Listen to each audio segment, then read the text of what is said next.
আসসালামু আলাইকুম। Breaking stick বা উইথ ডাক্তার আব্দুল কাদের চ্যানেলে সবাইকে স্বাগত।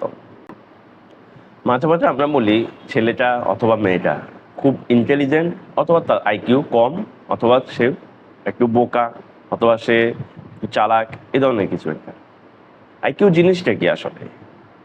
আইকিউ বলতে আমরা সহজভাবে যখন সংক্ষেপে বলি আইকিউ, তার পুরো মিনিংটা হচ্ছে ইন্টেলিজেন্ট কোয়েশ্চেন্ট, মানে বুদ্ধিমত্তা ভাগফল।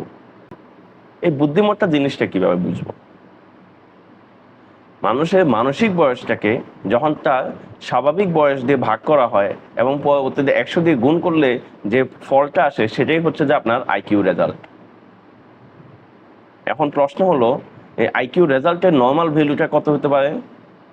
একজন স্বাভাবিক মানুষের জন্য নর্মাল ভ্যালু হচ্ছে 90-এর উপরে থাকবে।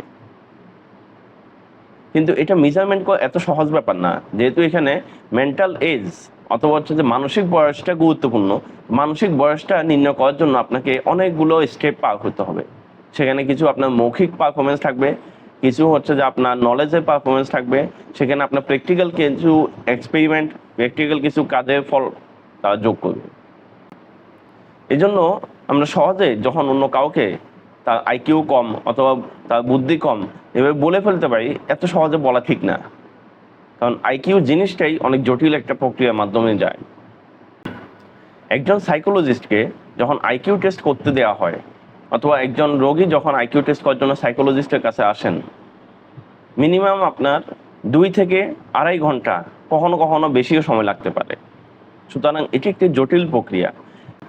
শুধুমাত্র কোনো একটা ছোটোখাটো বিষয়ে কোনো একজন মানুষকে জাজমেন্ট করার জন্য আমরা তাকে বলে ফেলতে পারি না যে তার আইকিউটা কম, অথবা সেই গর্ধব, তাকে দিয়ে কিচ্ছু হবে না, ভবিষ্যতে সে কিচ্ছু করতে পারবে না, তার মেন্টাল এজ খুব খারাপ, তার মেন্টালিটি খারাপ, অথবা তার ভবিষ্যৎ অন্ধকার, এই ধরনের কিছু বলা যাবে না।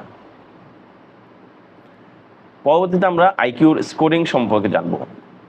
দেখতে থাকুন, শুনতে থাকুন। Breaking stigma with doctor Abdul Kader চ্যানেলে সাথে থাকুন। মনে রাখবেন, মানসিক রোগ এখন আর বোঝা নয়, সঠিক চিকিৎসায় হয় নিরাময়।